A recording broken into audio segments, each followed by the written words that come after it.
हाय दोस्तों, आज मैं आपको बताऊंगा एम्पलीफायर्स और उसके टाइप्स के बारे में। तो आज इस वीडियो में आप लोग voltage amplifier and ideal voltage amplifier के बारे में जानेंगे। तो चलिए वीडियो को शुरू करते हैं।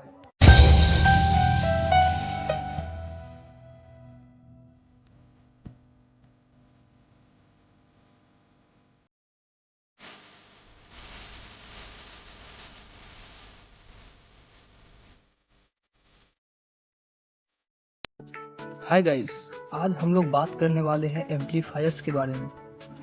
तो चलिए जानते हैं व्हाट इज एम्पलीफायर। तो an amplifier is an electronic device that increase the voltage, current or power of a signal. Amplifiers are used in a wireless communication. मतलब जो एम्पलीफायर्स होता है ये एक इलेक्ट्रॉनिक डिवाइस है और इसका काम वोल्टेज, करंट और पावर ऑफ ए सिग्नल को बढ़ाना या घटाना होता है। अगर हमारे पास एक एम्पलीफायर है तो हम उसकी मदद से करंट, वोल्टेज, सिग्नल को उसे बढ़ा सकते हैं। चलिए जानते हैं यह कितने प्रकार का होता है। तो मेनली यह 4 प्रकार के होते हैं और आपको डिप्लोमा 3rd सेमेस्टर में 4 प्रकार के ही पढ़ने हैं। पहला होता है वोल्टेज एम्पलीफायर, दूसरा करंट एम्पलीफायर, तीसरा होता है ट्रांस रेजिस्टेंस एम्पलीफायर और चौथा होता है ट्रांस कंडक्टेंस एम्पलीफायर। चलिए बात करते हैं अब टाइप्स ऑफ एम्पलीफायर के पहले टाइप यानी कि वोल्टेज एम्पलीफायर के बारे में। According to the definition, voltage amplifier intend to amplify input voltage signal and provide output voltage signal। यानी कि जो हमारा वोल्टेज एम्पलीफायर होता है वो इनपुट के रूप में वोल्टेज सिग्नल लेता है और हमें आउटपुट के रूप में वोल्टेज सिग्नल ही देता है। वोल्टेज एम्पलीफायर में इनपुट इम्पीडेंस जो होता है वो हाई होता है जबकि आउटपुट इम्पीडेंस जो होता है वो लो होता है। चलिए अब हम लोग बात करते हैं आइडियल वोल्टेज एम्पलीफायर्स के बारे में। तो an ideal voltage amplifier should have infinite input resistance and zero output resistance. मतलब जो हमारा एक आइडियल वोल्टेज एम्पलीफायर होगा उसमें इनपुट के थ्रू जितना रेजिस्टेंस देंगे वो हमारा इनफाइनाइट होगा और आउटपुट के थ्रू जो हमारा रेजिस्टेंस मिलेगा वो हमारा जीरो होगा। अब हम लोग बात कर लेते हैं सर्किट डायग्राम के बारे में। तो मैंने यहाँ पे एक सर्किट डायग्राम तैयार किया है जिसमें मैंने यहाँ पे एक सोर्स यानी कि सोर्स वोल्टेज दिया है जिसे हम लोग Vs से निरूपित करेंगे। हम जानते हैं कि वोल्टेज एम्पलीफायर में जो हमारा रेजिस्टेंस जुड़ा होता है वो होता है सीरीज में। तो मैंने यहाँ पर रेजिस्टेंस को सीरीज में कनेक्ट कर दिया है। मेरा जो सेकंड वोल्टेज है इसे बोलेंगे हम लोग एवरेज इनपुट वोल्टेज।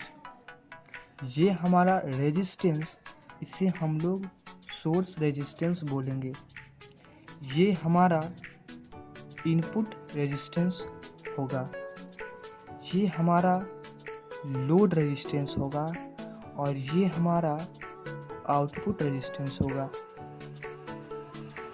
ये 2 पॉइंट जिसे हम लोग इनपुट वोल्टेज के नाम से जानते हैं और इसे निरूपित करेंगे। ये हमारा 2 पॉइंट जिसे हम लोग आउटपुट वोल्टेज के नाम से जानते हैं और इसे निरूपित करेंगे।